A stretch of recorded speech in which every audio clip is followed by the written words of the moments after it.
your boy Ike the Light, also known as Mr. Automatic, but nobody really calls me Mr. Automatic anymore, man. That's a high school moniker. And it's another episode of Basketball and Bullshit. Listen, I want to give a special shout out to everybody who's been rocking with us for a little bit. Happy New Year, first of all. It's the first episode of the new year, and I'm sad to say that all the other episodes haven't gone down the drain, the file deleted, and it was a tough loss. But we're bouncing right back. Today is March... What's today? March 4th, right? Yeah. March 4th. And so we're starting fresh, and hopefully going to be as consistent as we were last time. So around this go around, we're going to try to be more consistent, give you the dope content on the basketball and everything else on the bullshit. We're sponsored by Through2Lives.com. That is THRU, the number 2, LIVES.com. It's a social platform where a young couple shows you what's happening in the city and letting you know that, you know, those positive vibes that come from black couples still exist. We also are brought to you by Amp Life. That's Ambition Motivates Progress. Life is spelled with a 1 because you only have one life to live, and everybody's ambitions and motivations are unique to them. Today we got a special guest, a friend to the room, a friend to the podcast, my man Mark G, also known as, well, we call him God on social media. Just call me Mark, man. Just call him Mark. All right, cool. Mark, We'll just call him Mark. By the government. Absolutely. First, how you been, man? I'm good, brother. How you? I can't come. You know what? We take that real lightly, right? I feel blessed. Right? Because every day is a new day. Every day is a blessing, and I try to take those. I try not to take anything for granted anymore. Absolutely. So I try to live life to the fullest every day. And yeah. It sounds cliche, but it means a lot because we're not here forever. So you gotta appreciate what God gave us. You know what I mean? Fam, somebody told me the other day that we're literally on the earth for a second, like a quick second. Think about compared to everything else. The earth has been around for billions of years. And billions of years. And longest we're gonna be alive is fucking 110. Yeah. So at most you might get to 113 if you're lucky. You eat your cereal, you eat your milk and cookies, but we take that for granted. We take how are you for granted. Me personally, I am feeling good. I'm on the beginning moments of my 21-day fast, 6 to 6, 12 hours, and it's been rough for a little bit, but I'm feeling alright, man. I'm feeling alright. Small thing to a giant. Alright. I want to ask you a question. I'm listening. I'm going to ask you a few questions, but I want to ask you a question. I'm listening. All right. February 27th, 2016. That was a great day. Great day. That was a great day. Fam, where were you around 15-ish? Where were you? I was at my friend crib to keep it simple. Okay. I was at my friend crib. Keep it simple. I was a little intoxicated. Absolutely. I was off the loud. Ooh. And I'm sitting there watching the game like they down 4, 9 seconds left, right? Mm-hmm. Yep. And then I forgot who got the layup, right? It was Robeson with the layup. I think Robeson had the tip in, if I'm not mistaken, because Ibaka missed it. Yeah. And then Robeson had the tip in. Yeah. All right. So Golden State scores. OKC inbounds. KD got the ball. Why didn't he call timeout? I don't know why he didn't call timeout. He froze. He did, but they trapped him too. He did. That was crazy, a great trap. Son. But call timeout. You have to call timeout on that. Call timeout. And then Iggy steals the ball somehow. He gets fouled, which wasn't a foul. You don't think he got fouled? It wasn't a foul. Off the jump? I watched it like yesterday. It wasn't a foul? It was not a foul. Yo, fam. All right, first of all. It was not a foul. It was Draymond. He was running. He jumped into KD. KD just put his arm up and moved back. All right, this is 2016 ball. Iggy moved into him. It wasn't a foul. This is 2016 but ball. I get the call. Right, I understand the call. You it's understand the right call, but it wasn't a foul, if that makes sense. There's contact. So you give benefit of the doubt. But it wasn't a foul. Yes. There was contact. All right, so there's contact, but it wasn't a foul. Yes. In 2016, that doesn't make sense. All right. It doesn't make sense, but it's cool. Still, Iggy is like not a great free throw shooter. No, but he's not. He's been proven to be clutch. He is, and those were clutch free throws. Absolutely, he is the NBA Finals MVP. They go to overtime. Yes. Now, what were you thinking once they went to overtime? I say, yo, Golden State's still gonna lose. It's not their game tonight. Let me just reverse for a second. Let me reverse for 1 second.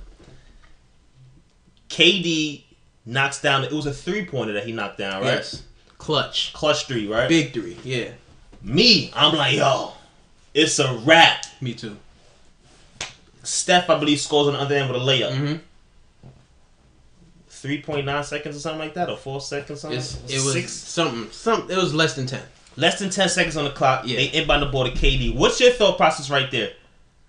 That's a foul. They're gonna foul. He's gonna go to the line. He's gonna hit both of them. Game. Yeah. Game's over. I'm thinking the same thing. I'm saying, yo, Golden State getting number 6 tonight. Yeah. Let's fast forward to where we at right now. Draymond Green steals the rock off of a crazy pass by this. I don't know why, but crazy pass like by this dude. Yeah. KD. Draymond steals the ball, gets to Clay. Clay tosses it all the way to Iggy. Iggy goes up. You're saying that's not a foul, but there's contact. Yes. Okay. We give him the benefit of the doubt because the refs did. Yes. Iggy's going to the line. You're saying he's missing one. Yes. That's what I thought. I thought he was gonna miss the first. And then have to force the second one to rebound and go for a layup. And he iced both of them. Both of them shits, dog. Walked back with the Jordan shrug. Like, yo, what you want me to do? I does this. I do this. Yeah. I'm an MVP for the finals. And then overtime goes those last 10 seconds, bro. Of overtime? Oh, we not even going there yet. Not yet. We just get into overtime. Paint the picture. We just get into overtime. All right, yeah. KD gets fouled out. Yes. Oh, I didn't even think of that. Yes, he got fouled out. He's going for the rest of the game, son. Do you think it would have went different if he didn't foul out? I think that eventually he would have fouled out. Okay. You know what I'm saying? Like, KD, they're going to go at him. Yeah. Draymond, come on, son. Niggas going to run into your chest and get you a foul, son. Yeah. And at that point, I believe Ibaka was playing the center because they went downscale. They had Westbrook, Waiters, Roberson, KD, Ibaka. Yeah. So they went small ball. So Draymond Green is going to get that foul. So I think eventually KD would have fouled out. So at one point in that overtime. But no hypotheticals. KD gets fouled. Yeah. KD commits a foul. He's fouled out. Now what are you thinking? It's over. It's over. Golden State's winning this. Yes, it's over. But the thing is, these niggas held their own, son. Because up until that day is what changed my mind. Up until that day, I said KD is the best player in the world. It's been this way for 2 years. Up until that day. Steph is having an all-time great season. But up until that day, I said KD is still the best player in the world. In the world. Okay. In the world. Okay. All right, so KD gets fouled out. They're going back and forth. Yeah. We're down to 10 seconds. I believe who scored? Was it Roberson again? I think Roberson got the lay-in. I believe so. Yeah. Westbrook got in the paint, passed it off. Passed it off in the paint, Roberson, little lay-in. Yeah. Okay. Now, you're Steve Kerr. What do? I don't call timeout. You don't call timeout? I don't call timeout. I never agree with calling timeout in that situation. Why not? Let your players play. It's tied. Let your players play. Let your players play? Yeah. I see. I'm different on that idea because I'm like, yo, listen, we playing for this type of shit. Mm-hmm. All right? If we got 3 seconds left, huddle up, let's pick red 7. If it's that little, yeah. But they had like 5-6 seconds left. It was 6 seconds. Yeah, they had 6 seconds left. You're right. I'm gonna let you play. They had 6 seconds left, but we still have plays for under 10 seconds. We have inbound plays, we have free throw plays, yes. we have plays for under 10 seconds. Yeah. Now, me personally, I'm like, yo, listen, let's run this play. If that don't work, go to this one. Yes. If that don't work, ISO motion, son, and let him shoot the rock. But did they have enough time to even? They had have one timeout options left though. Yeah. Okay. Yeah. And 6 seconds. But then again, yo, these are professional athletes. These are professional coaches. They have plays that run in with between 2 to 3 seconds. Remember, these are the best players in the world. You also got to understand the 2 coaches he learned from. Phil, Pop, they would not have called timeout. Oh yeah, that's a trend. They wouldn't That's call a trend. timeout. That's a trend. That is true. Because they both had great closers. Yeah. Yeah. If you think about it, Kobe, Jordan, and then you had Manu. Yeah. Manu don't get the credit for the closer. Manu used to be a beast. Yeah. Bro. So Manu was getting compared to Kobe at one point. Manu was great. Okay. So you don't call timeout like Steve Kerr. I don't call timeout. All right. So then you see your player running up the court. Do you automatically know what he's going to do? My thought, no, because that's crazy. I thought the whole team is going to flock to Steph. Mm-hmm. Somebody's going to get an open shot. Layup, shoot it, whatever. Yes. That's what I thought. Okay. Because smart people are going to guard Steph. We're going to get to that. It was Robeson's. Robeson's cover. Yes. Yeah. And he hit the shot. Damn near half court. Yo, that's... I wanted to call it the best shot I've ever seen in my life. But Jordan probably still got it. Ray Allen. Game 6. Oh. Greatest shot I've ever seen in my life. But that's a regular Ray Allen shot. Son. No, it wasn't. He knew. He didn't look down. If you realize what he did not look down. He took a step back. He didn't look down. That's not crazy to you? Yeah. He didn't look down. He didn't look down. He knew. That's how much he knows the basketball court. That's how much he practices. That he knew. So you say he knew where to be at. Yes. Just to take. He traveled though. He might have. People who calls travel in the NBA? Yeah. And he. Who calls travel in the NBA? That's true. That is true. Niggas be traveling. That was the greatest shot I ever seen. But Steph, number 2. Personally, that's the second best shot I ever seen. Okay. And I never been so amazed. I was in shock. Yeah, I was in shock. I'm like, first of all, I'm like, when he shot it, I'm like, yo, did he just do that? And then went in, I'm like, bruh. You know what's crazy? When it went up, you knew it was going in. Yeah. We all did. Yeah. I knew it was going in, son. I knew it was going in. But to have the balls to shoot from half court, damn near half court. And it's not a game winner, buzzer beater. It's just, you still have 3 seconds left on the clock, son. Yes. There was time left after the shot. Yo, how much ice do you have in your veins to pull something like that, son? 30 plus feet, son. Those are some Jordan balls right there. Jordan balls. That's not even Kobe balls. That's Jordan balls. That's Jordan balls. Okay. Alright, so they beat the Thunder in OT, number 1 OT. Yeah. Let's fast forward. Yesterday, was it? Yesterday, yes. They're playing OKC. I thought OKC was going to win. They were down 12 or 15 at one point. Them niggas was down. Yeah, they were down. They was down. And I'm seeing Kevin Durant like, yo, this nigga's like, I'm not with it. I'm not with it. We're going to keep them there. I'm not with it at all. And then the tables start to turn in the fourth, son. Mm-hmm. Niggas start to low-key build back. Draymond balling. You get a couple threes from this guy. You get a couple threes from that guy. And on top of that, was Steph Curry rest? No, Steph Curry played that. What game did Steph Curry rest? Steph Curry rested against Atlanta the night before. Atlanta. Yeah. And they Oh, no, that was Tuesday, actually. That was Tuesday. So Steph Curry rested against Atlanta. Steph Curry played last night. Yes. All right, cool. So I'm seeing them, slowly build and break the lead until they up 3 at one point, son. Yeah. And it's like, yo, all right.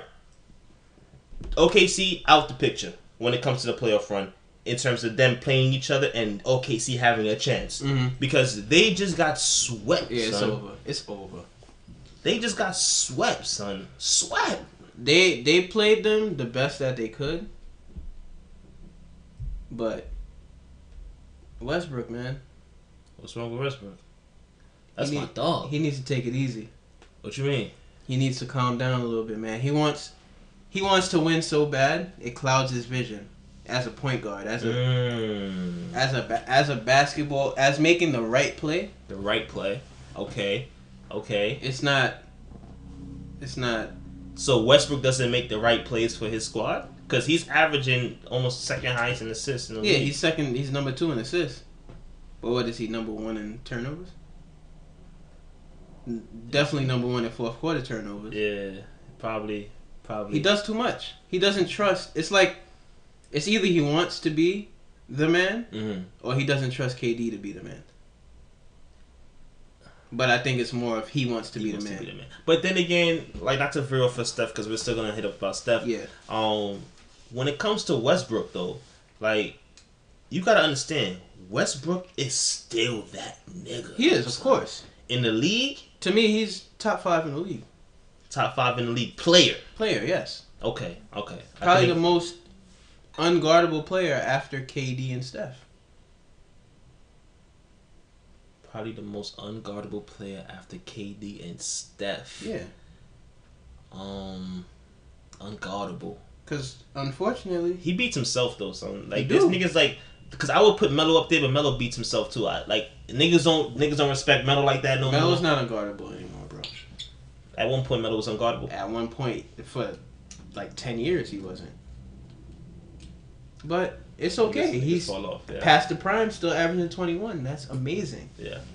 We have to give Melo credit for what he is, but we can't give him credit for what he's not. And I think that's what we do as... That's what we do as fans, right? All right, cool.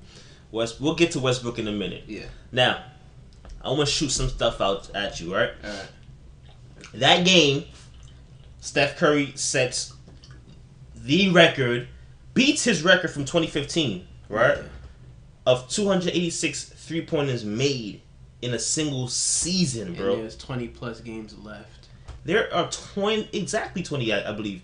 20-plus games left in the season, right?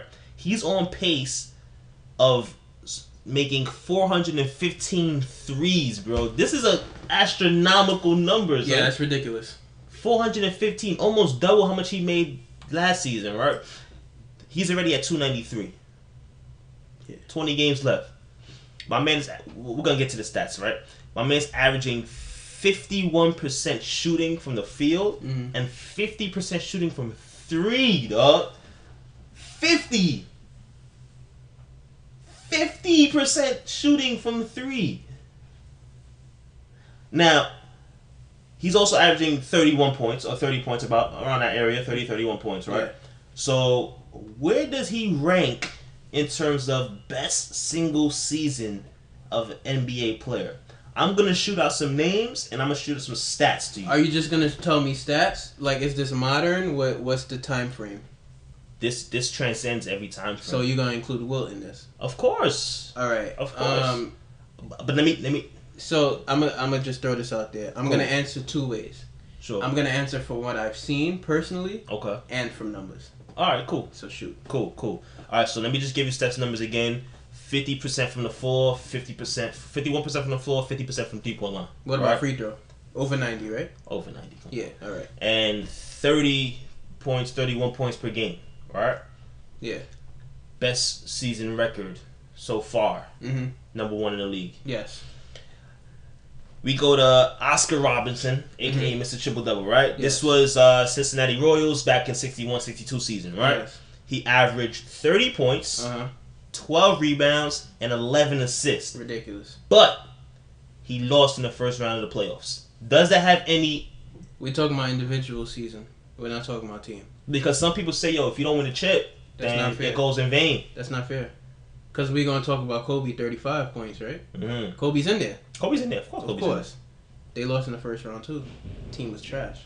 Yeah, but that's not Kobe's best season, individual season. Because when you're talking about individual season, you want to put it all encompassing, son. A lot of people would say that Kobe's best season was the second half of the three-peat. Was it the second part of the three-peat?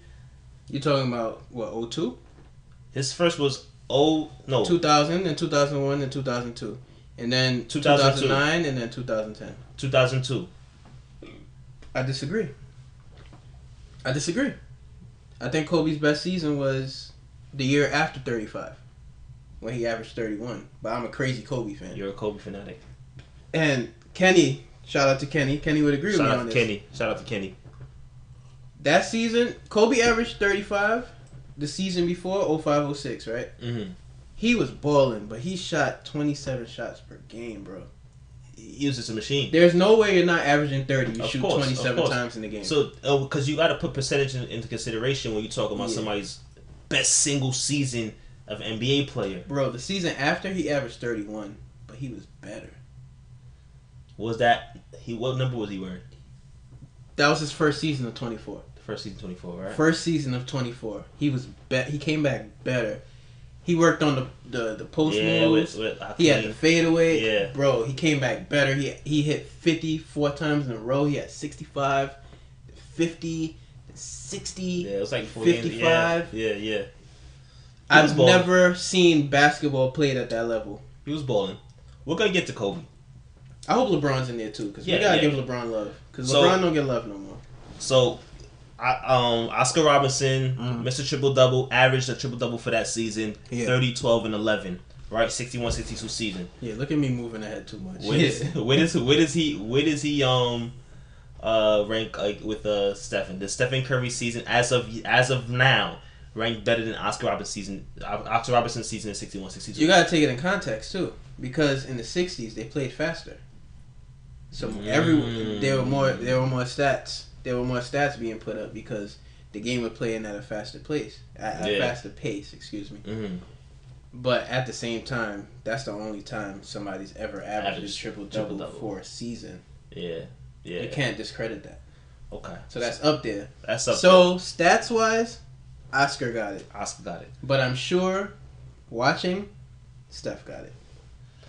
Wilt Chamberlain, Philadelphia Warriors, 61-62, averaged 50 points per game, 27 rebounds per game, and 2 days ago, right, in the 60s, March 2nd, 1960, the nigga scored 100 points in a single game, son. Yeah. On a single game, 100 points. That's most points ever scored by an NBA basketball player. That's up there. That's godlike, right? I don't even know what to say to that. 50 and 27. Yeah. He averaged 50. And 27, but then again, you do put in contact with a different era. It was a different era where motherfuckers was like shorter than him. Yeah. Right? Little guys, definitely. Okay. Let's jump ahead. LeBron James. Miami Heat season, lockout season 2011-2012. A man averaged 27 points, 8 boards, 7 assists. He was the MVP. He was the finals MVP, and he got his first chip that year. Where does Steph Curry rank up with his season? Which season is this, you said? 2011-2012, the lockout season when LeBron James averaged 27, 8, and 7, had an MVP and a finals MVP. And his first chip. LeBron was balling that year, bro. LeBron was going crazy that year. Son. As an all-around player, LeBron was better. Yeah, I believe so. I believe his percentage wasn't as crazy as Steph Curry's. Bro, he shot like 54% from the field that year. I think that was playoff time, bro. No, that was during the year. Regular season? Yes. We gotta fact check that.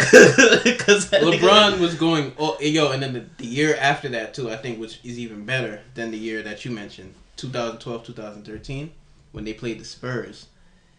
That year, LeBron was the best he's ever been, because that's when he got post moves. I think that this 2011-2012 season is it's equal, bro.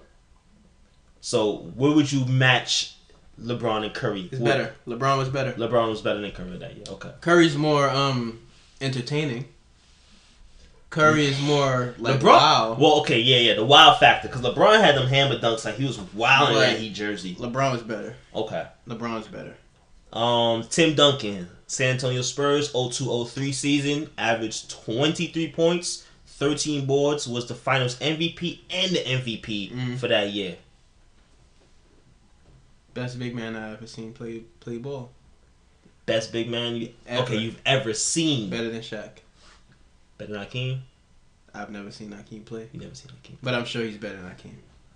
Hakeem was a monster though, bro. I've never seen Hakeem play, but I've seen some fucking games. Yeah. And Hakeem was a freaking monster, dog. Like, he moves like a... You see how we look at KD now? Like, are you so big but you can move like that? Yeah. When you see Hakeem play, son, the nigga's so agile and swift on his feet, son. Yeah. It was just incredible. But Tim Duncan, 02-03 season, 23 points, 13 boards, finals MVP, and the league MVP. Does Stephen Curry's statistics match up to him when it comes to best single season? Yes, Steph Curry's is better. Better. Yes, but Tim Duncan sacrificed numbers for his team. This is 0203 though. Yeah, he was sacrificed. That's David Robinson last year. Yeah. Tony Parker was coming on. Yeah. Manu, Steven Jackson, all these people was. Niggas was balling that year. They was balling. They wanted the chip that year. They wanted the chip that year. They was balling that year, but like you said, he sacrificed some stuff for his team. He always sacrificed numbers for his team. So numbers and paychecks. Yeah. Okay, but Steph Curry's he overlaps him. Is what you're saying? Yes. Okay. Let's take it back to the 80s. Larry Bird, Boston Celtics, 83-84. Larry Legend was averaging 24 points, 10 boards, 7 assists. He was also the MVP and the Finals MVP that year. This is when they beat the Lakers. Does Stephen Curry's stats this year match up or overlap Larry Bird's stats in the 83-84 season? Yes, I believe they overlap. You believe so? Yeah. It was easy to get stats in the 80s, man. It wasn't easy to get stats in the 80s, bro. Easy, man. It was easy to get stats in the 80s. Name a defensive forward in the 80s. A defensive forward in the 80s. In the 80s. Not the 90s. Don't say Pippen or Rodman. I'm not going to say Pippen or Rodman. You can't name me none. A defensive forward in the 80s. Thank you. Homeboy from the Pistons. Joe Dumars was a 2. Nah, not Dumars. Who? Bill Laimbeer? Laimbeer. Okay. Hold on. I got some more. That was late 80s also. That was late 80s.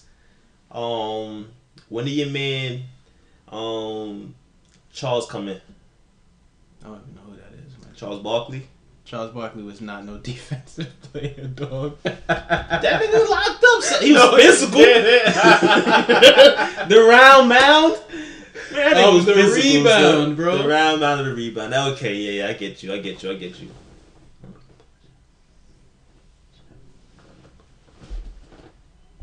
So Larry Bird, like I said, 24 points, 10 rebounds, 7 assists, MVP Finals. MVP and the Finals MVP, you think that Steph's numbers this season overlap Larry's? Yes. Okay. Let's move on. Mr. Magic. Mm-hmm. Irvin Magic Johnson, right? Yeah. Los Angeles Lakers, 86-87. Season, he averaged 24 points and 12 assists. Also won the NBA championship. Who won MVP that year? Larry? Larry won that year. Okay. Yeah, Larry was born that year too. But this is Magic Johnson's best single season record, statistic wise. Mm-hmm. So, what are your thoughts on where Steph Curry ranks up against his for his year? Steph's is better. Magic had Kareem, bro. Magic did have Kareem, son. Magic had Kareem. That's where we're going with that. Top 5 big man ever. Let's talk about Kareem. Top 5. Let's talk about Kareem. Kareem Abdul-Jabbar, right? Best single season in the NBA, right? Was when he played for the Milwaukee Bucks. Of course. 70-71 season. My man averaged 31 points, 16 rebounds, shot 57% from the field, and won the NBA title, son. This 57%, son. That's a lot of buckets. That's what what's his face is doing right now, right? Steph. DeAndre. Oh. DeAndre's averaging like 58% from the field right now. Oh yeah. He's just not scoring as much. I think you meant 31. Mm-hmm. But so, single season average. Who do you think? Whose season ranks up better? Does Kareem's season in the 70-71 season rank up better than Steph's season so far right now? Because we still have 20 games left. Yeah. We always have to put that in consideration. We still have 20 games left of this season. That's also when the game was played faster too. So in the 70s, the games also played faster. Kareem Abdul-Jabbar Kareem was 7-4. Yeah. Playing against. So some of these things you can't really. Yeah. Okay. It's all in context. It's really all in context. Hakeem the Dream Olajuwon, right? Houston Rockets, 83-84 season, 27 points, 12 rebounds, 4 blocks a game, won the MVP, won the NBA Finals MVP, and won the Defensive Player of the Year award. Only player to have all three in one season. Thus, Stephen Curry's numbers as of now add up to his single season record. That might not. Because you win MVP, Finals MVP, and Defensive Player of the Year, son. Never been done. 4 blocks. And this is when the NBA was competitive. 83, 84. You sure it was a 93, 94? Excuse me. Yeah. Excuse me. So good. 93, 94. I don't think Steph, numbers-wise, is passing that. I don't think so. Because that's impacting the game on both sides of the court. You're the MVP, and you're the defensive MVP. Absolutely. And see, that's where I rank. That's why I rank, niggas like LeBron the best player in the league. Because both sides of the floor, his impact is felt. Yes. Steph Curry is an offensive player. He's hitting on defense. Kevin Durant, offensively. Yeah. But when you talk Dwayne Wade back in 06, was it? Or 09 was it? I think it was 09. Yeah. When my man was averaging 27, 6 and 6. Yeah, he's locking niggas up. 2 and 2. Yeah. Like he's a 2 guard getting 2 blocks a game, son. That's undersized 2 guard. 6'3". Yeah, getting 2 blocks, 1.5 blocks, 1.7 blocks, 1.3 blocks. Yeah, he's different years. He was getting over a block a game as a 2 guard, bro. He averages over a block a game for his career. As a 2 guard, as a undersized 2 guard. That lets you know that Dwayne Wade, he was that nigga for a minute, son. And that's effort. That's giving 110 on the court, son. You know what? I agree, because you have other 6'3" guards like Monte Ellis and Eric Gordon who don't lock up. Yeah. Who don't lock up, and these niggas got hops. You see them dunk. They're athletic players. 2 guards, yeah. But this nigga's going after it, son. He's going after the loose balls. He's stealing the rock. He's locking up. He's punching your shit when you go up. Dwayne Wade is probably top 10 of our lifetime, son. Oh, he's one of the best. He's the second best 2 guard I've ever seen play. I've never seen Michael Jordan actually play a game until the Washington Wizards. Yeah, me too. All right.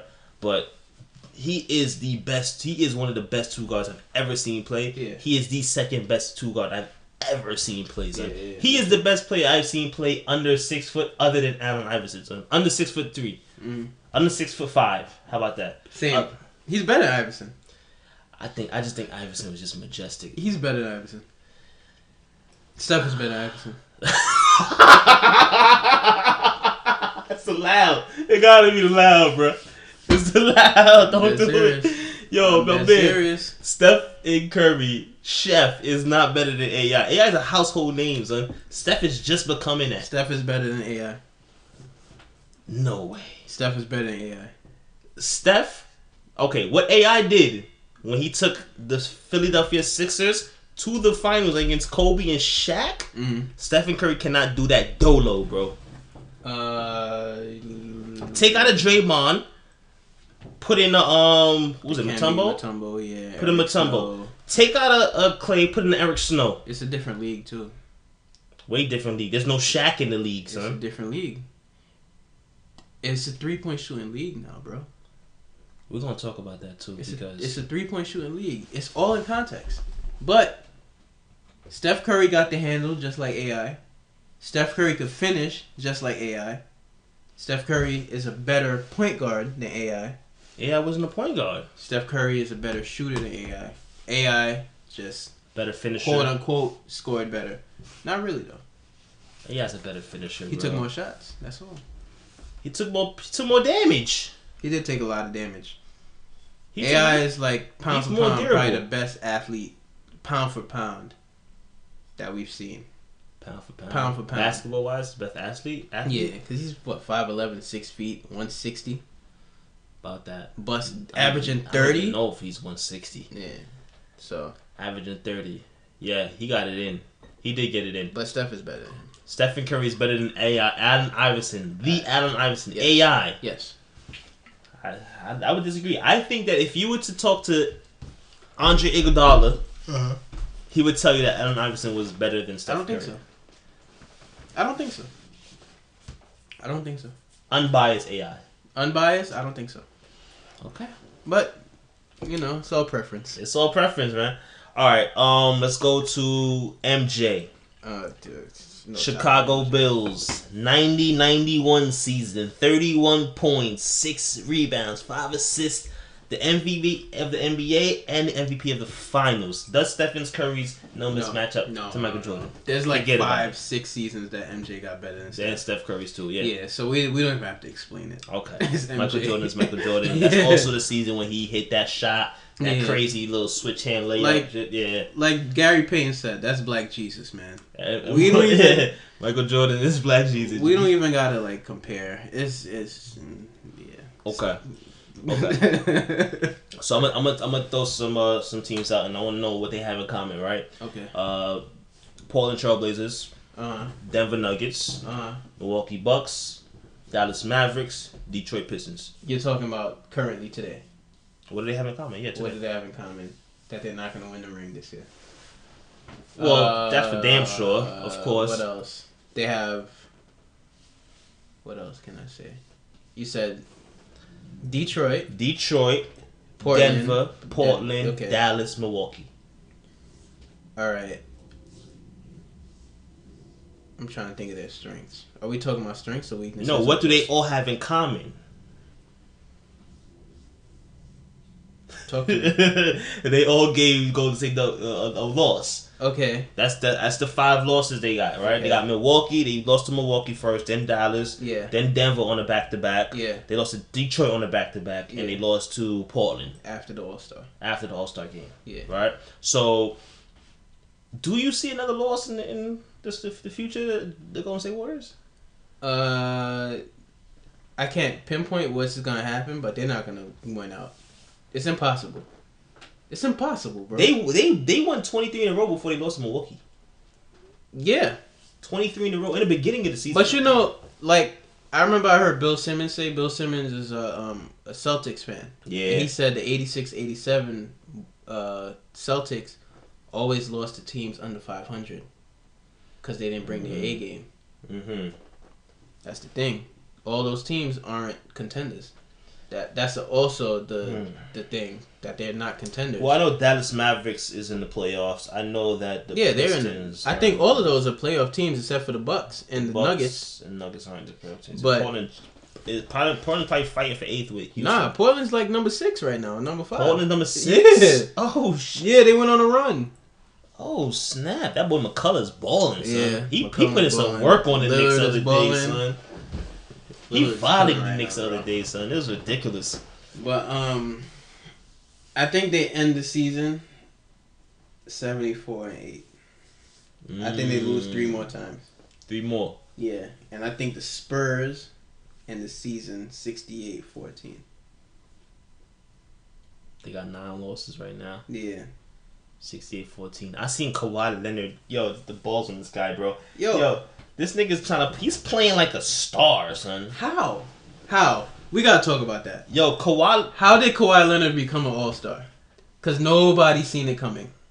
Nobody's seen it coming. Nobody. But then again, you got to put into consideration you have Greg Popovich as a coach. This is what a coach is supposed to do. You see? When you're a coach, right, you have to mold your players, right? So you have to see where their strengths and weaknesses are, and you shine light on their strengths and try to help them, redeem and make up for their weaknesses, right? So this is Greg Pop's job, son. Did we know that Tony Parker was going to be a problem? Did we know that Manu was going to be a problem? We knew Tim Duncan was going to be a problem because he came up first in the league, but Manu, Tony, we didn't know these guys were going to be a problem. Yeah, Put Tony Parker in freaking Washington his first year in the league, son. He's not the Tony Parker we see today, son. I don't think so, at least. Of course not. Because Greg Pop said that he had a hard time molding Tony Parker. Yeah, of course not. So I've seen Kawhi Leonard, son, step back 3 off of ISO, son. I'm like, what? Who told this guy he can do that? You see him in the post? I seen him in the post, dog. But he's lengthy, so in the post, he got a little shimmy. I love seeing wing players in the post. I love post. Yeah. I love the post moves, bro. I don't know what it is about basketball, players playing in the post. I love it. I love seeing to me, that's skill, son. But who's the first nigga to do that? To put niggas onto that? And that's Melo. I gotta say it's Melo. That's not the first. That's the first thing to put niggas onto that. Person to put people in the post as a guard. It had to come in the 80s, but I'm talking about our era. Yeah. All right, then it's Kobe. How was it Kobe, though? Kobe was putting people in the post. Kobe has the best footwork in the post for a guard. Any player in the past 10 years. The best footwork. Footwork. I'm not talking about the best post player, but the best footwork. I can name at least 5 niggas that got better footwork. Not better footwork. You're not about to say Melo. You're not about to say Melo. I'm not gonna say Melo. You can only say Pau Gasol. That's the only person you can say. Our footwork is real. That's it. You're not gonna say Dwight. Nah, I wouldn't say Dwight anyway. You're not gonna say Al Jeff. Maybe Al Jeff. Al Jeff footwork is a problem. Maybe Al Jeff. Al Jeff footwork is. I was gonna name Al Jeff. His footwork is a problem. Who else? No, nobody. Let me think about that, bro. Zebo. No, not better footwork. You don't think Zebo got better footwork? Better production. Not better footwork. Not footwork, bro. Yo, Zebo footwork is real. Nah. It's not Kobe footwork. Kobe is the best. Kobe is amazing, son. What am I hearing right now? Let me not talk about Kobe because it's gonna sound like I know. I'm a groupie. I think Pal. I think Al Jeff. I think Zebo. Who else can I say has better footwork in the post than Kobe Bryant in the last 10 years? The last 10 years. That's crazy. Jesus. Footwork in the post. You don't think Toronto Chris Bosh? Footwork, no. You don't think his footwork is real? No. Okay. I can respect that. I think Toronto Chris Bosh's footwork is really up there. Because I think Chris Bosh today is better than Toronto Chris Bosh. I think he's more He had better numbers.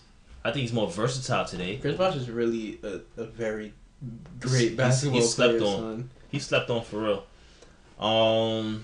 Wow. Hold up, son. Thank you. Now I'm still thinking, son, because you really gotta think about these type of things before you spew them out. I think KG's joint was up there.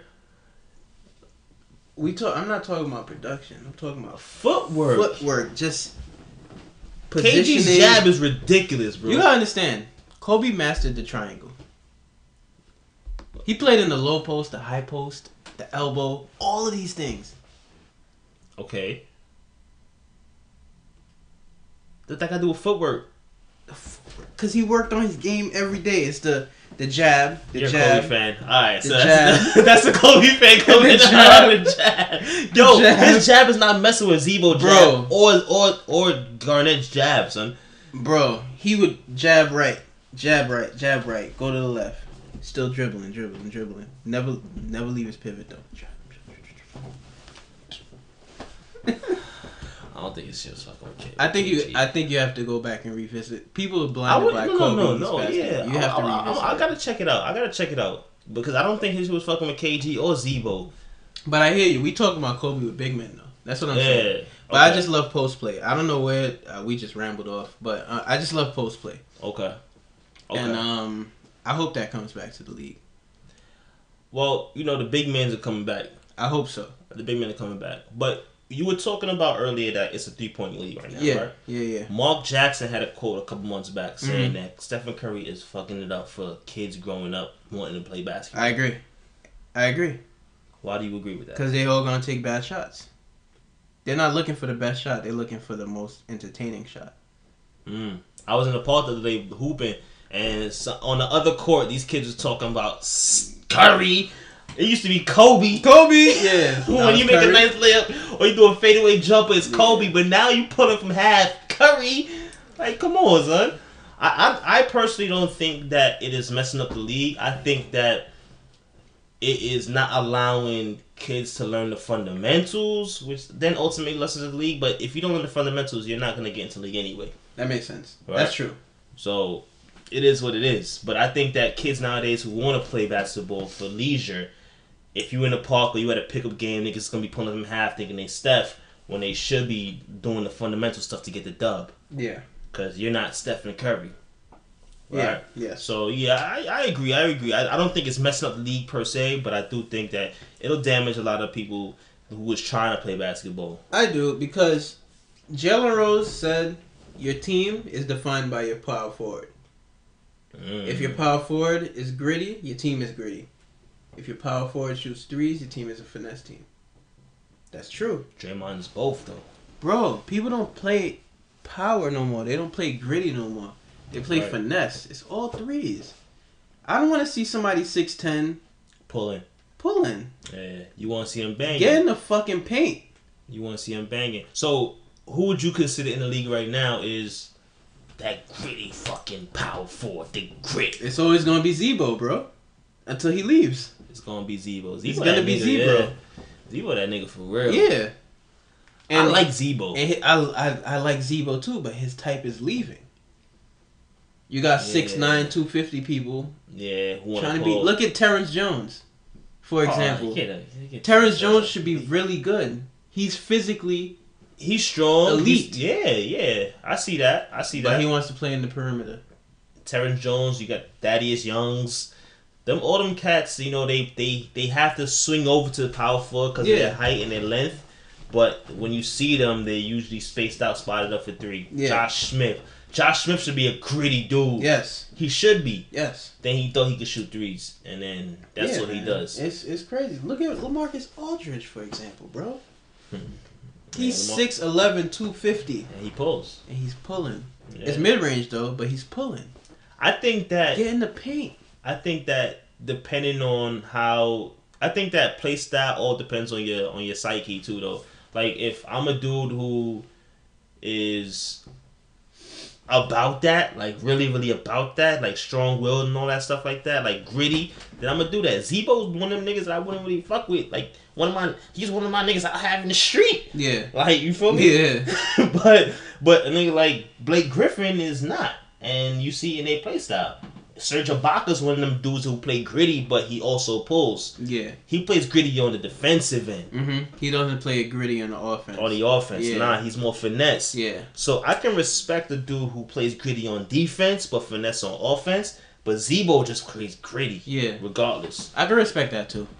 But you know what? The Ben Wallaces are phasing out. The Reggie Evans are phasing out. The Quincy Aces are phasing out. These, Quincy Aces pulling threes now, bro. I seen that. But he's still bang, though. I think he's still bang. On defensive end, I think he's still bang. But, yeah, he's pulling threes. But he's pulling threes now. Pulling threes. Maurice Spates is pulling threes. Maurice Spates. That nigga missed a layup in the finals, man. It'll never be the same, son. You can't do that, bro. You can't miss a layup in the finals, bro. You think it's all good. Think you're gonna get off scot-free. It's not happening, son. It's not acceptable. No way. Nigga missed a layup in the finals. But alright, all in all, I agree with you, dog. I think that the power forwards need to return. The centers, the big men. I want to see 6'9" and up in the paint. Kevin Love, get your ass in the paint. He wouldn't survive down there, though. Yeah, he can, though. He did it in Minnesota. In Minnesota. You know what? He played out the high post a lot. He did. But he got in the paint, too. I think about 40% of his buckets was all tip-ins. Rebounding and putting it up. His numbers were way better in Minnesota, bro. They were. I understand you a third, like, as a third wheel, you average 15 and 10. That's amazing. But Kevin Love should be better than that. He shoots like 42% from the field. You're 6'10". Yeah, you should be down there. Shoot 50% from the field. Get in the paint. Now let me ask you a question, all right? Get in the paint, man. Get in the paint.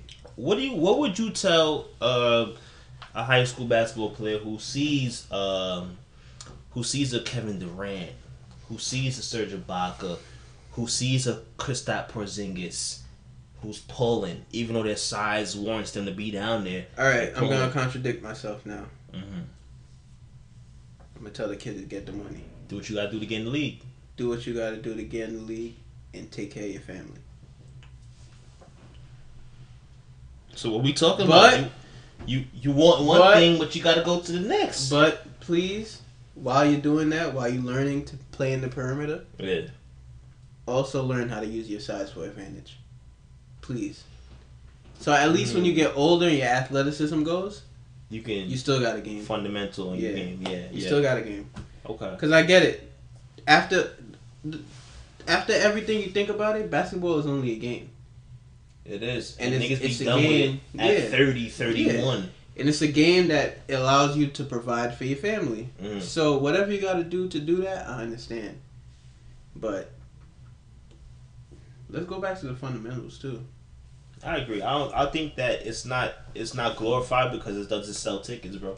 Like, you want to be the person who's the flashy. I can spot up from 80. I can dunk on you from here. I got handling this. But when it comes to the fundamental, the footwork, we're lacking that. You see the last legit big man who was drafted is legit. Last legit big man to be drafted. We could say Drummond, but he ain't got no moves. He has no moves. Last big man who was drafted who had moves. I'm gonna say Boogie. Me personally, I'm gonna say Boogie. Boogie, but he's on the perimeter now, shooting threes. Yo, I think it's the coaching staff, son. These niggas are telling him, yo, you can do this. I think Boogie's uncoachable, bro. You think so? I think he's uncoachable. I think he need the right coach, bro. He needs the right coach. There's nobody big enough to beat him up, son. You don't. What do you mean? You don't gotta beat him up. You gotta have other niggas on your team that's 7 foot tall, son. Boogie never got punched in his face in his life. You don't think so, right? I don't think so. Yeah, he's always been a big nigga. Because he's not humble. Yeah. He don't know what it's like to lose. Yeah. He never got punched in the face. Yeah, I understand that. I would think, me personally, I would think that Boogie, he's never had a real vet on his squad, though. That's also true. But Rondo been in the league 10 years now. Yeah, but Rondo not the type of nigga who's about to be coaching other niggas. That's true. Rondo's trying to get his too, dog. Rondo's damn near uncoachable too, son. Yeah, that's true. So Doc Rivers had to really dig in on this nigga to get a chip, bro. You feel me? Yeah. So Rondo's damn near uncoachable. You can't have two uncoachable niggas on the same squad like that, son. That's crazy though, bro. It's ridiculous. But niggas be giving Rondo slack, and Rondo actually helped DeMarcus Cousins this year, son. His numbers went up. I believe so. I think Rondo's not getting credit for the year he's having. Okay. Niggas shitted on me for saying that. Niggas shitted on me a couple times for fucking with Rondo, but it is what it is. I don't think he's an elite point guard anymore. I think that he's still top 5 point guard. I think so. That's impossible. You gotta name them now. Steph, West, CP, Rondo, Lillard, Lowry. Oh, Rondo's gone. Lowry, Wall. Oh shit. What am I saying? Yeah, Rondo's gone. He's maybe top 10. What am I saying, son? Thank you. It's gotta be what's this? It's gotta be the Cardi. It happens, man. It happens, son. Steph, in no order. But I gotta name Steph first anyway. Of course. Steph, Westbrook, Lowry, Wall, Lillard. Yeah. Mike Conley is better than him. Get that shit gone, nigga. Mike Conley not better than Rondo. Mike Conley's better than Rondo. You're tripping. But let's just say Conley, right? Who else is there out there? CP3. I forgot to say CP3. CP. That might be it. Then Rondo. Who else is out there? That might be it, bro. That might be it, right? Yeah. I'm thinking Isaiah. Isaiah's not better than Rondo. Isaiah's on that list, though. Oh, yeah. He's on that top 10 list. He's not better than Rondo, Isaiah, that's 9. I need somebody else. I don't think Mike Conley's on that list, bro. Mike Conley's top 10 point guard. All right, we gotta think of somebody else if you don't want to do that. You want to put Tony Parker in there? No. He's having a terrible season. Rose, no. Who's that dude from Detroit? Reggie Jackson. Reggie Jackson up there. I wouldn't put Teague up there because Teague is some other shit.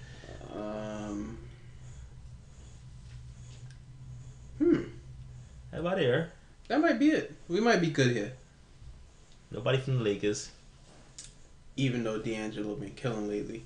He dropped 39 up there, right? Yeah, but nah, we can't put him up there, bro. We can't put Ricky Rubio. Ricky who? Ricky nah. We can't put Kyrie because. We forgetting Kyrie. Could we put Kyrie? Kyrie's top 10. Only.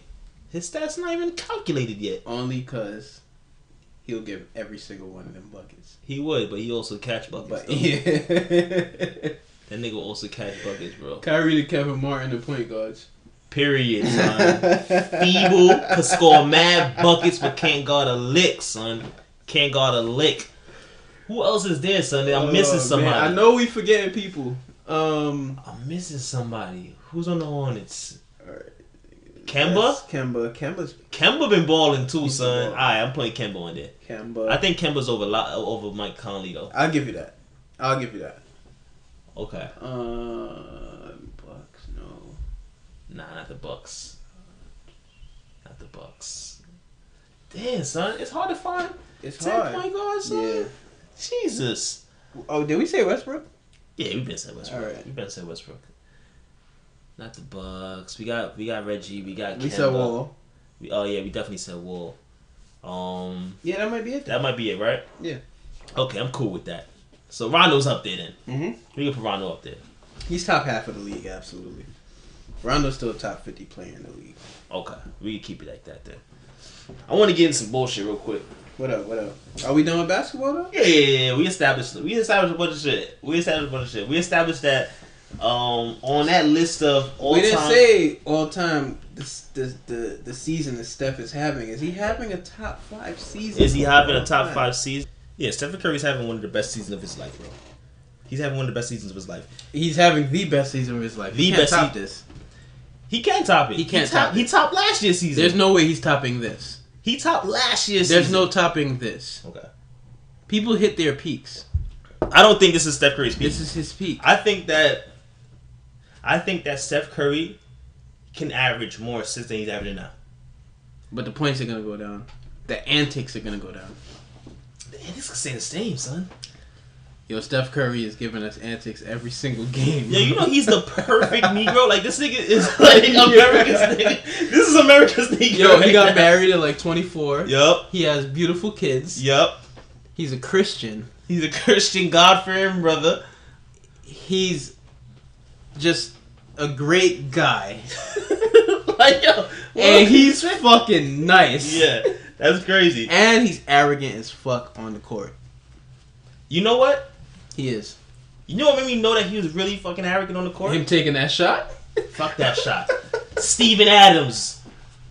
Steven Adams is guarding him, son. Mm-hmm. Yo. Stephen Curry pump fakes, looks at him, and just pulls it. I'm like, yo, what kind of balls does this nigga have? And he's just gonna... Steven Adams is almost a 7-footer, bro. Yeah. He's like 6'10", 6'11", son. He pump fakes, Steven Adams doesn't move. Nigga says, you know what? Fuck you, bro. just for not moving, I'm gonna splash in your face, bro. This nigga's having an amazing season right now. He's arrogant on the court. He's like the best guy, the best husband, the best dad, beautiful family, God-fearing. He's America's household name when it comes to basketball, son. When it comes to basketball, he's the household name, son. Who's taking him off that throne? The only thing that I can see hindering his season this year is if he doesn't get a championship, son. Then all that shit goes. Doesn't matter if he doesn't win. If he wins more than 72 games. Yeah, it does matter. What means more? The chip. You think so? The chip always means more. You think so? It's fuck the accolades. Either the money or the chip. Yo, he has the chip already from last year. Now your team wins 74 games. Okay. Without a chip. And you lose in the finals. Or you lose in the Western Finals to the Spurs. Okay. Or you lose to the finals to LeBron. Well, 100% sure that LeBron's getting to the finals. Yeah, that's a given. I think, honestly, I can give you my honest opinion. I think that Toronto would get these niggas a run. They're gonna give a run for the money, but they're not gonna win. They have no answer for LeBron. You don't need an answer for LeBron. So. And LeBron is still LeBron. We saw what happened with LeBron being LeBron against Dallas. When LeBron was just like, you know what? Fuck all that. I'm doing everything myself. What do you mean? They lost, nigga. Nah, LeBron wasn't LeBron. LeBron was out of it, man. How was he out of it, bro? You talking about 2011? When he lost. Yeah, nah. LeBron wasn't LeBron right there, son. He wasn't there. What about when they lost to the Spurs? LeBron was the only player doing shit. Yeah. That's what I'm saying. So if you only... Because look at the season they have now, right? But the Raptors aren't Spurs level. The Raptors aren't Spurs level. But the Raptors are Cleveland level. I would say that. The reason why I would say that is because the Raptors ultimately got better since last season. Yes. I don't think Cleveland's gotten better since last season. I think Cleveland is just teetering. But they didn't get worse. Nah. But if the motherfuckers that y'all played got... No, they didn't play them, but the motherfuckers that y'all played in your conference got better, and y'all just still teetering, son... Yeah, hey. Think about it. Kevin Love was injured the whole playoffs. After game 4 of the first round. That is true. But Kevin Love is unhappy. He's only averaging 15 and 10. He's not shooting well from either the field or the 3-point line as a big man. Like, his touches is dropped. Nigga averaging like 9 or 10 touches a game, Still son. Impact, though. Still an impact player. He's an impact player. But you gotta understand what you're going up against, son. You're going up against a better point guard, right? Okay. A better 2 guard than your 2, right? And other supporting... That's it. Of course. But a supporting cast, right? A supporting cast that can match up with your supporting cast. Yes. Their supporting cast ain't no fly-ass niggas. But my best is much better than your best. Absolutely. And you know playoff LeBron. Cramp up. Yeah, no. Not even cramp up. The lactic acid buildup. I know 2 different type of playoff LeBrons because I lived in Miami for a little bit. Yeah. I know 2 different type of playoff LeBrons. I know go get him playoff LeBron where he's gonna go at your neck, which he is now. And I know LeBron who's gonna say, you know what, fuck this, I'm going somewhere else. Which was 6 years ago. No, when he left Miami, he was like, fuck it. Was 6 years ago. That was 6. He left Miami a couple years ago. Oh, you talking about when he left Miami? But what happened in the finals? What happened in the finals? When he left Miami. What happened in the finals? What you mean what happened? He was the best player of that finals. Yeah, but my man also had a little cramp up session. Like, all right, he cramped up. You gonna use that against him? I of course you got to, son. You gotta show up every game, son. You can play through cramps? Are we sure he was cramping up, son? This is LeBron we're talking about. I believe he cramped up. Can you play through cramps? No, I'm nowhere near professional athlete level, and I can't play through cramp. I can't go to sleep if I got a cramp. Nigga, I'll be like, yo, what the fuck is this, boy? Yo, I'll be going while trying to rub this shit out. Imagine being 6'8", 260. I can't imagine being that tall. That and big. You cramping up. You a big motherfucker. You cramped That's up. That's a big ass cramp. Yeah. shit, but it's not like this, dog. God damn. He tall as the ceiling, son. Yeah. LeBron has to duck to get in my room, son. Yeah. So, I Who do you predict for the finals, though? I think it's gonna be Steph versus LeBron again. Warriors in 5. Warriors in 5 this time. Yeah. Warriors in 5. They took it to 6 last time, right? It was in 6, yeah. I think Warriors in 5. I think Cleveland's gonna get game 3 or game 4 for pride. Mm-hmm. That's it. 2-peat. The second half of the 2-peat for the Heat. Right, that was 2012, was it? Or that was 2013. 2013. Yeah. 2013 Heat versus today's Warriors. Heat win. Heat win? Yeah. I believe so too. Heat I think he'd take that chip. Heat win. Because you have no answer for LeBron. None. You have no answer for Dwayne Wade. None. And Dwayne Wade can lock Clay up. I believe so. At that level when he was playing. And I don't think Draymond could guard Chris Bosh. He can't guard Chris Bosh now. He might could guard Chris Bosh now. He might could. He has trouble with any big man but who he face do up. Be having charge. He do be Draymond be getting his ass bust on the low. Oh yeah, LaMarcus gave him that work when they was spanking him. Well, no, not that one. No. LaMarcus got fucked up that game. He only had like 2 points that game. Who gave him that work, son? I think Blake gave him work. Dallas. Anthony Davis give him work all the time. But that's AD. AD is the best big man in the league, son. No, he's not. DeMarcus is. Oh. Yeah. Forgot about that. Anthony Davis is the best power forward in the league. Yeah. Anthony Davis went first in fantasy, wasn't he? First in fantasy this year? Yes. He went first in fantasy. Alright. I think that Draymond will get his ass bust too. I think that Chris Bosh will also get his ass bust by Draymond because he can't guard him out there in the perimeter. And other than that, I think them niggas take an L too. I think that the Heat win that one, maybe in 6. I think the Heat win in 7. Yo, you didn't go in 7 because I think LeBron is better than Curry, and that's it. Prime LeBron is better than anybody I've ever seen as a Kobe fan. What upset can you see happening in the playoffs on both sides in terms of the top tier team? Okay, I can see like you said, I can see Toronto beating anybody. Mm-hmm. I could see the Spurs beating the Warriors. I could see OKC beating the Spurs. I could see Portland being a first round upset also. I could see Boston making it to the Eastern Conference Finals. They would get demolished in the finals though. I could see Detroit. Detroit don't got no supporting cast, huh? They don't, but I could see them winning the series if Reggie Jackson turn up and Drummond plays as like at their peak. They could give people trouble. But I think ultimately it's gonna be Spurs Warriors.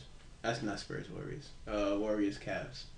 I can see the Clippers making it to the Western Conference. I forgot about the Clippers. That was my pick before the season to win the championship. Or the Clippers. Yeah. I thought the Lance and Josh Smith moves were great. Lance is going, but it didn't work. It's alright. It didn't work. I think with a healthy Blake, I think they can make noise in the fucking Western Conference. But I think Jeff Green is trash. You think Jeff Green is trash? I think it's a brilliant pickup. I think that's a brilliant pickup, I think he's son. Trash. And I forgot what game it was. It was recently. I forgot who they were playing. And it just showed me. Jeff Green is trash. Why do you feel he's trash? He's so inconsistent. He has all the skill in the world. Yeah. And just won't put it together. Well, then, he's trash, bro. I wouldn't call him trash. Did he get coached in the dock before? He wasn't on the dock first. He was under Scott Brooks. Scott Brooks, right? I don't think he's trash. I think that was a brilliant pickup by them. So he could just come right off the bench. He could swing from small forward to power forward. Back up Blake. Back up who's the nigga that they got playing? Wesley Johnson or whoever the fuck they got playing. I think they can make some waves, but I think ultimately if I was to have an upset, it'll be Clippers Toronto, and Toronto take that shit in 4 easy. I wouldn't mind seeing. That would be a good finals. I think that Toronto will bust their ass though. I think it'll be Clippers? A wrap. I think it will be a wrap, son. I think it'll be a wrap. I don't think so. I don't know. Because the Clippers could possibly have the best 2 players in that series.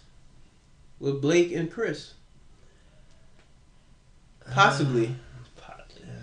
Kyle Lowry would have to play out of his mind. I think Kyle Lowry's better than CP right now. I don't agree. I disagree, bro. I think Chris Paul is the second best point guard right now. I gotta give it to Kyle Lowry. I think Kyle Lowry is really wilding, son. Good looking. I think Kyle Lowry is really, really wilding. Especially after the break. Y'all just had the shit in Toronto. Niggas just won like 2 or 3 straight. They balling. Like, I think that niggas could really give them niggas some work, son. But ultimately, I agree. Cleveland and the Warriors winning in 6. Yeah, it's a wrap. It's a wrap for that. But yeah, they want to get into some bullshit. What's up with the bullshit, my nigga? They want to get some bullshit. I read an article, right? Saying that, first of all, the dude that sold Instagram to Facebook for $1 billion. Yeah. Right? They were shunning this guy. I'm not going to put the website out because I don't want them to get no flack or whatever. But they were saying that, why would you sell Instagram for $1 billion when it's worth $35 or $39 billion right now? Now, me, I'm in the tech industry now because I'm also coming up with an app. So, I want to ask you a question, right? Yeah. You have an idea in this tech bubble that we're in right now. Some shit that you think is gonna pop off. You get it popping, you start it up, you start getting traction, and your shit is popping right now. It's getting users. Yeah. Facebook comes to you and says, you know what, Mark? Listen, we like your idea. We see your traction. We don't want you to become a competitor. We want to acquire you, bro. For I'm not gonna say $1 billion. I'm gonna say we want to acquire you for $50 million right now, son. 50 million, I'm not selling. But in retrospect, you believe that your thing could possibly become whatever it becomes. It could become Instagram, yeah. But you don't know it's Instagram. Yeah. You just know that you spent money on it and it's doing this, it's doing numbers. You're probably making about $500,000 a year on it. Because Instagram was making about $10 million a year. So at that point, so you're making about $500,000 a year on it, and Facebook says, "Yo, we want to buy your shit for $50 million." Okay, that's not high enough for you. Let's say they said they want to buy it for $100 million. Selling it. Why not? Because if you come in at me with $100 million, that means you can make at least $100 million more off of me. Of course. Of course. Give me $250. I'm selling. $250. Okay, whatever. They give you $250 million for your idea. I'm selling it. I'm good for life. Of course. Now, you do more with it because you got resources to do more with it. Absolutely. I reached the glass ceiling with mine. And they say this. They say, yo, we give you $250. We give you a spot at the office. Give you your own little section in Facebook. Give me $250 and some stock. And not stock. We ain't gonna give you stock. Give me a little stock. But we're gonna give you 5%. A salary for 10 years. Give me 5% stock. Don't give me no salary. We'll give you a salary for 10. Cause this is what they offer them. They give you a salary for 10 years. How much was the salary? You making about $15 million a year. I'm taking that actually. Please. That's $100. That's another $150. That's $400 million. For an app. I take care of my family, bro. Off the rip, son. Yeah, I make all the billions in the world. Yo, to me, money like that don't even exist. To be honest with you. Oh, it exists. It exists. Facebook worth $390 billion. It exists. Yes. But not one man is seeing that. I don't even think I want to see that, bro. It'll drive you crazy. I'll go crazy. I agree. Let me tell you something. Let me tell you how I thought I was going to spend the Powerball. When it went to 1.3. Yeah. Let me hear this. On some G shit. This is some real G shit. This is why I know I'm going to be a millionaire. Okay. And I'm going to be rich. Because I'm going to give it back. The Powerball was going to pay out $1.3 billion. Yeah. That means $900 million cash. Yeah. I was going to find every black family in the U.S. Because we're only 14% of the population. Mm-hmm. So I calculated it, right? 14% means it's 300 million people in the U.S. Yeah. 14% is around like 4 million people. 40. Yeah, all right, 40 million. Mm. You cut that down. I'll say a family is 4 people, right? Cut that down to 10. Like, cut that in half. 40 million, 10 million. 10 right? Families. Okay. I give every family, every black family who has a mother and father in the household, $1 million. I wanted to do that, bro. That was my plan. When I won the Powerball, I'm going to give every black family in America $1 million. Because that's the head start. That's the reparations we need, bro. That's what you need. Yeah. Absolutely. I was watching the Trump rally, right? Nigga said, I didn't have much. I started off a small loan from my father. $1 million. Oh, what the fuck? Yo, get the fuck out of here. Word to me, if I give a small family in Nebraska, a small family in Wyoming, the black family in Wyoming, $1 million, bro. That means they pay off their debt. They buy their house. Mm-hmm. They put their kids in school. Yeah. And they can invest. Whatever the fuck they want. They can invest. Buy another house. Buy another house. Yeah. And then you hold on to it. and you still got your income. I just honestly, I don't know how I'm getting to this. I just want to see black people be good, man. Cause people. All right, there's a discussion about black people getting reparations now because Bernie Sanders said that he doesn't agree with reparations. Yeah. Because he's still, end of the day, God forbid, I'm sorry for saying this podcast, he's still a cracker. Yeah. Right? He's still a white man. Excuse me. We can edit that out. Why not? Why not give black people a head start? Because we wasn't down 400 years. You know what I mean? We wasn't back 400 years when Japanese people got reparations. Jews got reparations. America still gives Israel $1 billion a year. Word? Yes. $1 billion a year. Why? What do we know? What do they have on us? What does Israel have on us that we're still paying Israel money? $1 billion a year? Billion of our tax dollars. Yes. It's going to Israel. God, I didn't even know that. Because they're not telling you. So, why not give that to black people? You know why? Because they're scared of our greatness, man. Mm-hmm. So, why not take back what's ours? Because America was built on our back, man. Oh, absolutely. We built America. Absolutely. America is our land. Yeah. It's built on us. Because you couldn't get no fucking little bitch-ass European to work. To fucking work. And fucking build your fields and build your fucking railroads. Infrastructure, all that was built on that. Washington was the White House built by a black man. Yes. Yeah. Like Rick Ross said, it wasn't no caterpillars, it was just a whole bunch of niggas.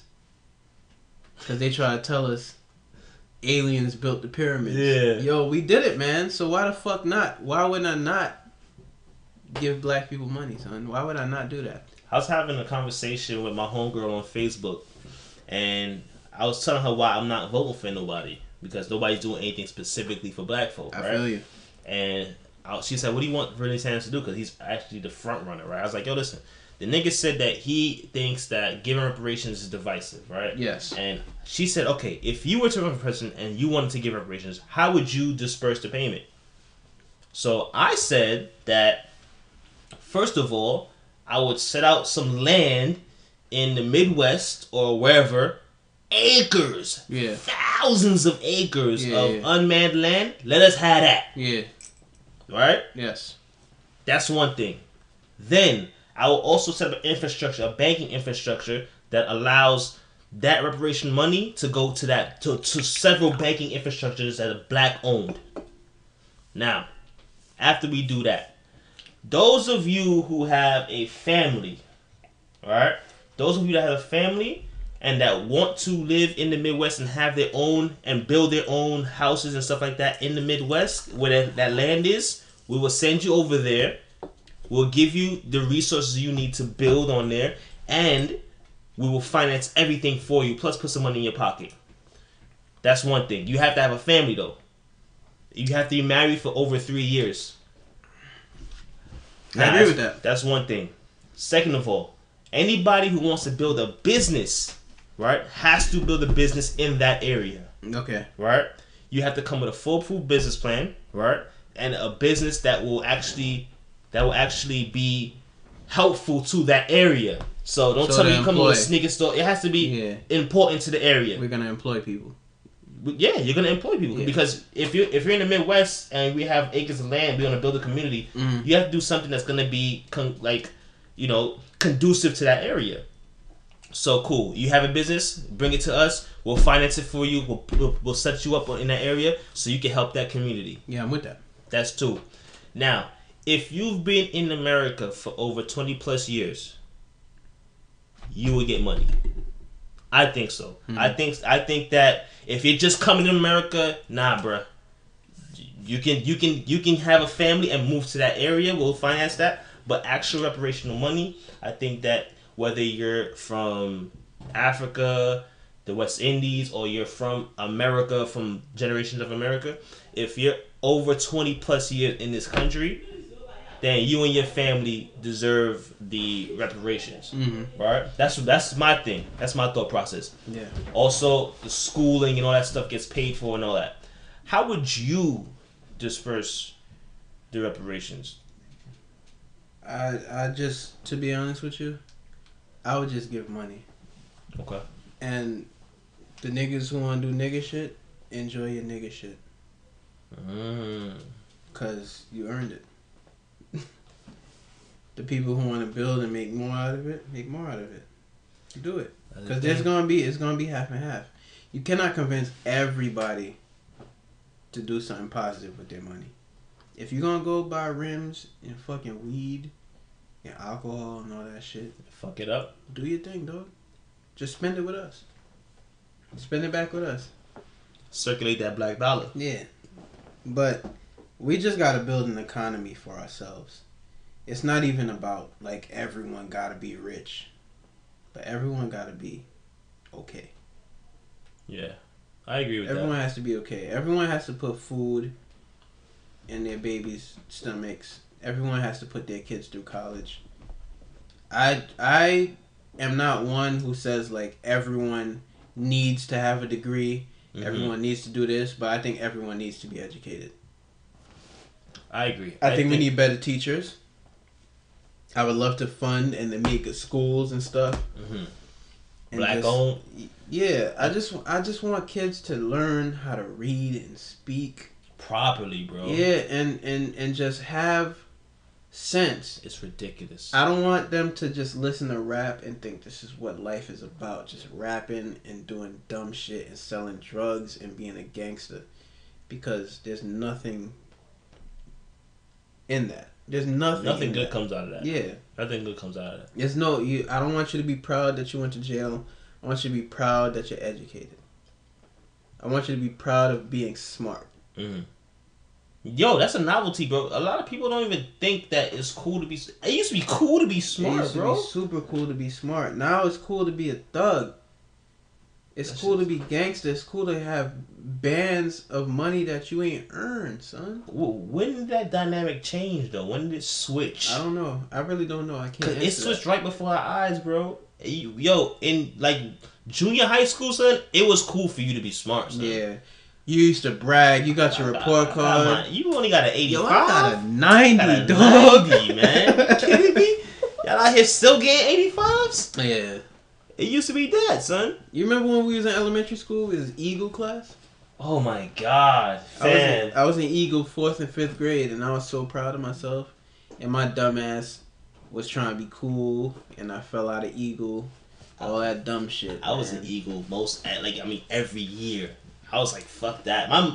Fam, I used to come home, and if I like a spelling test and all that shit, I would literally cry if I missed a word, son. Like, yo, what the hell? I missed it. Cause all I see is an X on one part. I'm like, yo, what the fuck is this? Yeah. But nowadays, bro, it's not cool to be smart, son. It's not cool to be the dude or the guy or the girl who's getting good grades in school, no matter what your education level, bro. Yeah. It's cool to be fucked up. It's cool to be, you know what I mean, wilding out. It's cool to do dancing and shit. But the dynamic changed. I do think it's a lot of kids having kids now too. That's true. That's true. But what would you consider a kid? Because the people that's having kids at our age, less than 25, shit, less than 30, man. Yeah. Cause it started from their parents. Cause a lot of our peers have young parents. That is true. And they're still learning how to be parents. Our peers' parents are still learning how to be parents. Yeah. And our peers are parents now. Cause my parents, I come from the era where my parents 50, yeah. 60, old motherfuckers. Like, go ahead. My dad had me, he was 39, my mom was 33. Straight up. Yeah. My mom had me at 25, my pops was probably 40. I think my pops was 15 years older than my mom or something like that. So he was already a man. Yeah. You know what I'm saying? So it's like, boom, that's how that happened. But these kids nowadays, they had their moms is probably 41, little young thing. And look how we speak on our fathers, bro. Mm-hmm. Like, I never heard you say one bad thing about your father. Never. You've never heard me say one bad thing about mine. Never. We speak great on our father because we have fathers, man. Now these people have sperm donors. Oof. Sperm donors and tricks because their parents are gonna trick on them just because they're not providing knowledge. They're providing material. Yeah, I was thinking about that. You know, I always had these conversations with people, and I'm like, yo, listen, when do you feel you're ready for a child? So I say 35. 35? Yeah. Okay. Not no time soon. So you think you'll be married before you have a child? I would love to be. You would love to be married before I would love to be. But if I'm not, at least I know I'm going to be with this woman for life. Because I don't want to have no children that don't live with me and mom. You know what I mean? Yeah, I always find that to be really, really wild. I really don't want to do that. That's crazy to me, too. Oh, I agree. Shit like that is like, yo, I mean, I come from a situation where it's like, yo, I'm all about respect and stuff like that. So if I believe that me and you can coexist, then cool. But I'm not about to have a child with nobody that's not my wife. You ever realize, too, like, society got us away from religion? Yeah, I believe that. Like, I'm not gonna go and say like I'm some super Christian and whatever, because I think that all of that shit is, you take it for what it is. You take the word for what it is, and you apply it to your own life. But society tries to take God away from us, man. And God is within, man. Yeah, I agree with that as well. God is within, so you cannot tell me God doesn't exist when I see miracles happen every day. Let me tell you how God exists. Today, right? I'm getting lunch. I'm at work. This is like little things, but I just realized how God works and how life works, and everything happens literally for a reason. I'm getting lunch today, right? My manager decides she's going to get lunch with me. She gives me cash, and I just pay it on my card, right? She's like, just pay it on your card, keep the cash, right? My mom texts me right after I got out of work. Can you play a Mega Million for me? She gave me $11, my manager. She played, can you play Mega Millions for me for $1? I played that $1 for my mom, Mega Millions, right? But I'm like, you know what? I'm gonna play $2. I played $2. I broke another $5. I played scratch offs to I put $5 back. I put 4 on the scratch offs. I won $5 back. I got $10 in my pocket now. You get what I'm saying? So you made so money. I bought my mom her shit, and I made my money back.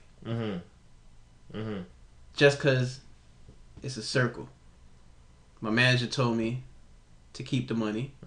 I kept it in my pocket instead of not listening to her. I listened to her, and it came in handy later because my mom asked me to do the favor for her. And you did the favor. If favor I didn't take that money from my manager, I would not have been able to do my mom that favor because there's no ATM around me at work. That's just God, son. That's God. I also think that you also have to include instincts as well, right? Because I think that God provided us those type of instincts. Yes. I give you an example. This was in December, right? I had to go to Jersey, so I'm on Georgia and what's before Atlantic? Liberty? No. I'm going to the Atlantic Avenue from East New York, right? And I'm on Georgia Avenue and Atlantic. My instinct told me, because the way Atlantic is set up on that side is there's a bridge going up Atlantic, and you can also take the side block. So it's like a bridge and then a side block all going to the same Atlantic Avenue, because this is Atlantic Avenue. So Atlantic Avenue is like this, and when you're driving up Georgia, you see a bridge, and then you see a side block, but it's still considered Atlantic Avenue. That side block is probably called something else, but it still merges into Atlantic Avenue. The actual Atlantic Avenue is the bridge. So my instinct is telling me, yo, son, take the side block. I'm like, fuck it. I take the bridge. Why the fuck I get pulled over for taking the bridge, bro? I get pulled over. The cops say, yo, listen, son, you didn't let the pedestrian cross before you drove over, son. Like we cracking down on that because motherfuckers is hitting people and running. I'm like, shit. All the whole time I was like, I should have just took the side block, son. Yeah. I should have listened to my instinct. And then from then that day forward, bro, I do not go a day without listening to my instinct, bro. Whatever happens, happens. Because your stomach is always right. Yeah, bro. If someone tells me, yo, listen, nah, I don't do that. I'm not doing it. Period, son. You know what psychokinetic energy is? I gotta Google that. Nah. It's energy through people. It's energy throughout the world, yo. It's just all energy. Mm-hmm. Let's say me and you had an argument, Mm-hmm. and your mom walk in the room, she'll feel the tension. Yeah. Okay. I never heard about that. I've never heard of it. That's Psychokinetic. Okay. That's also instinct. I'm real big on energy. Never lies to you. Oh, never. I'm real big on the transference of energy as well. My man Sean, shout out to Sean. He put me up to this guy named Gurdjieff. Okay. I'm gonna give you the article. Some guy named Gurdjieff. He's all about the transference of energy and the reciprocatory essence of energy. Yes. So whatever you put your energy towards, right, something will be produced out of it. So, for example, me and you, we're putting our energy towards this podcast right now. Shout out to everybody listening to the podcast. God giving bless. us the energy. God bless y'all. No doubt. We're putting our energy towards it, right? Yeah. Now, we're producing something this is all fickle. Mm-hmm. This shit is fickle, son. But the energy we're putting towards it, once it hits somebody else's earlobes, bro, that energy is now reciprocated. Because now they're getting that energy, and that energy they can pass on to somebody else. Mm-hmm. When you do a good thing for somebody, just like you just did the thing for your mom. Yeah. Right? And then it reciprocated by making you $5 richer. You feel me? So it's like, yo, when you reciprocate this type of energy, that's why I like to do good by people. Mm-hmm. And we had that conversation earlier. We're not going to get into that, but we had that conversation earlier. And I was like, yo, I had to cut down on that because I felt like I was, the karma. Yeah. So I'm like, yo, you know what? If you put your energy towards something good should come back. Good always comes back. Yeah. So why not continue to do that? That's why when I'm going out, I smile at everybody when I go out. I say hi. I like to say good morning, great morning, how you doing, blah, blah, blah. I ask you if you good. I just want to make sure that you get that I understand and I'm giving you whatever energy I have. Not selfishly because of the reciprocating aspect of it, but, yo, whatever energy you can get from this and provide to somebody else, then I just made the world a better place. Yeah. As a human being, that's all that human matters. being, son. Why are we here? Yeah. There's gotta be. That's why motherfuckers be rich and fucking fucked up. They be rich and unhappy because their energy is low. Mm-hmm. They got no energy, bro. There's no reciprocation. That's why motherfuckers stay up in charity. Of course, there's tax benefits and all that, but there's people that really love it. Yeah, giving back. Yo, I'm gonna give back, son. I can't wait to get on so I could give back, son. I can't wait to get on so I could do this for my neighborhood. It's reciprocation, son. Yeah. Get all that energy. Mm-hmm. Get it back. Because when CPP, I remember him. So I remember Mark, man. He came from here and he showed love to his family. And on top of that, he put this new school in this neighborhood. Yeah. Not for no glitz and glamour. It's gonna come with it, but you ain't doing it for that. You're doing it because you want to see other people succeed. Just like you said, you want to win the Powerball. If you would have won it, you would have gave every family $1 million. Yep. Every family $1 million. Yo, here's that, sir. This is what I can do for you. Now, however you manifest that is how you manifest that. But the thankfulness that you're gonna get from it, son, it's unforeseen, son. You can't how can I put it? You can't level that type of reciprocation, son. There's no bottle you can put it into. It's just the energy's there. I believe in the universe. I didn't know it was called that, but I believe in the universe, bro. I believe that we're all connected in one way, and it's all through energy. If you have a bad day, bro, that's why when Shorty be nagging niggas and they be like, they just fall out. Somebody's 45 years old, fall out from a heart attack because they wife nagging them. Like, yo, get the fuck out of here. You bringing my shit down.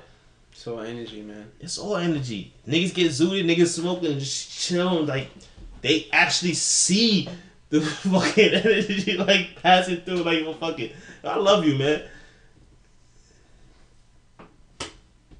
It is what it is, bro. Yeah, love you too, my nigga. Like, it is what it is. Yeah. So, shout out to everybody that understands energy, man. We'll get into that in another podcast. But, yo, Mark, pleasure having you on the podcast. Before you go. Hold up. What's up? What's up with that Twitter? Oh. Talk to me, dog. Twitter. Yo, dude. I read somewhere that Twitter was once worth $40 billion and now it's worth 10. What happened? Nobody's tweeting. Nobody fucks That's with true. Twitter. That's true. I don't tweet no Twitter. more. I used to tweet, son. Yeah, I used to be on Twitter heavy. I know you used to be on Twitter heavy, son. I was on there with you. I'm like, yo, niggas ain't tweeting no more, son. Like, the Twitter's no longer popping. So they messed out. Yeah. It's still 10 billion, but they messed out. They messed out on 30 billion. Fam, and they were 10 billion. They were 40 billion in 2013, son. Oh, so that's recently.